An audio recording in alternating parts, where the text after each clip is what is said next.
Hey everybody, Ben Schillig here with this week's Morningside Golf Academy tip of the week.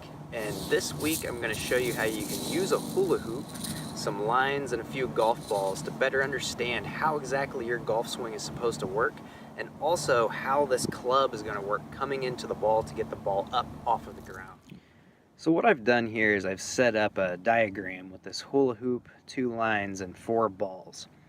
Now, what most people don't understand when a teacher says hit down on the ball or hit the ball first and then go into the ground is that we don't have to alter our swing so much in order to do this. It's more of where our body is positioned and where the ball is positioned in relation to our body in order for this to happen.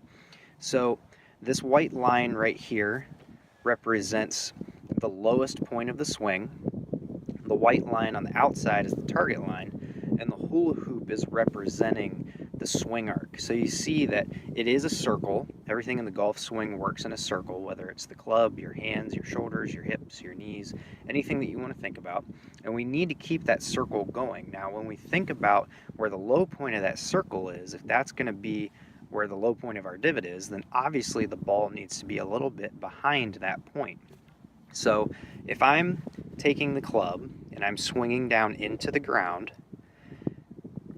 and this is the low point right here where this ball is, then I'm already going to be underneath the ball at that point, and I'm going to hit behind the ball and then go underneath it, kind of like a sand shot. So what I want to do is take the ball and put it back of that point. Now, how far back you put it of that point depends on what club you're hitting. Here I have an 8-iron. I like to play my 8-iron about 2 widths of the ball back from where it is that the low point is, and the low point tends to be right inside of my left shoe or underneath my left shoulder. So I'm going to go 1, 2 positions back.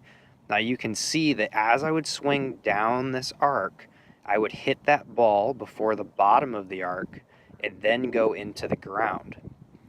What most golfers do is that they end up putting this ball position back here just to the right of where, or behind where that low point is, to make sure they hit the ball first, and then they'll move their whole body back during the swing in order to get back to the ball.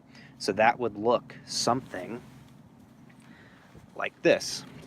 Instead of having the low point here, the low point would move back like this, and then you'd end up hitting the ball fat or behind the ball. You can also hit it the thin shot or skull it from that point too. So this is the idea here. We're going to have this swing arc. We're going to hit the ball before the arc ever goes down to its lowest point, and then the club is going to continue to work around the arc this way afterwards. In the next video I'm going to put out, I'm going to describe exactly how it is that you keep that low point ahead of the ball so that you can make sure that you hit good, clean shots every time.